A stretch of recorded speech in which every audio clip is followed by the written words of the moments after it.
বিসমিল্লাহির রহমানির রহিম। আসসালামু আলাইকুম। আমি মোহাম্মদ সজীব হোসেন, কৃষি সম্প্রসারণ অফিসার, চুনারুঘাট, হবিগঞ্জ। আশা করছি আপনারা সকলেই ভালো আছেন। আমি বরাবরের মতো আজকে আপনাদেরকে একটি ঔষধি গাছ, সেই সাথে একটি ফলের গাছের সাথেও পরিচয় করে দেব। আপনারা আমার পাশে টবের মধ্যে যে গাছটি দেখতে পাচ্ছেন, এটি একটি আমলকির গাছ।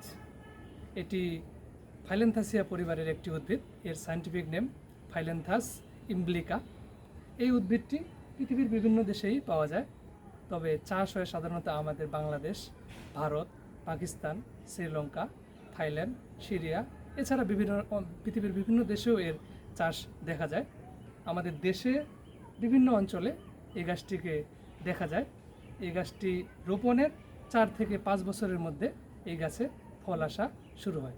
এই গাছের পাতা, এই গাছের কাণ্ড, এই গাছের বীজ সবগুলোই আমাদের বিভিন্ন ঔষধি গুণে ভরপুর। এই গাছের যে ফল, এই ফলে প্রচুর পরিমাণে ভিটামিন সি পাওয়া যায়।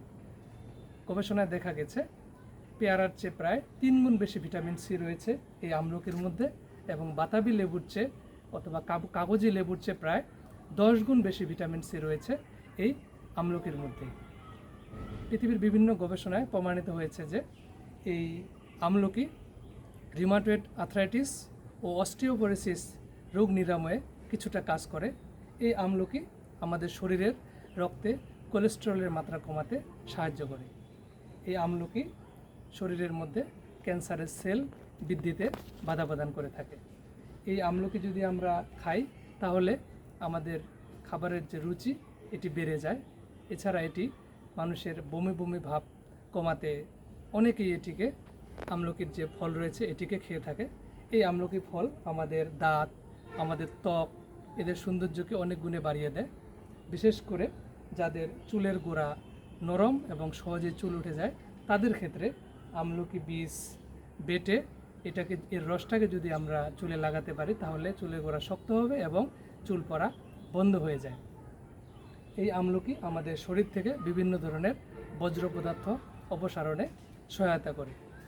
আমরা দেখতে পেলাম এই আমলকির অনেকগুলো ভেষজ গুণ রয়েছে। তাই আমাদের সকলের উচিত আমাদের বসতবাড়ির আশেপাশে বা ছাদে যার যেখানে জায়গা রয়েছে সেই জায়গাতে যদি আমরা একটি আমলকির চারা রোপণ করতে পারি তাহলে আমরা সহজেই এই আমলকি আমাদের হাতের নাগালে পেয়ে যাব। তাই আসুন এই বর্ষা মৌসুমে সকলেই আমরা একটি করে আমলকির চারা রোপণ করি। ধন্যবাদ সবাইকে। আসসালামু আলাইকুম।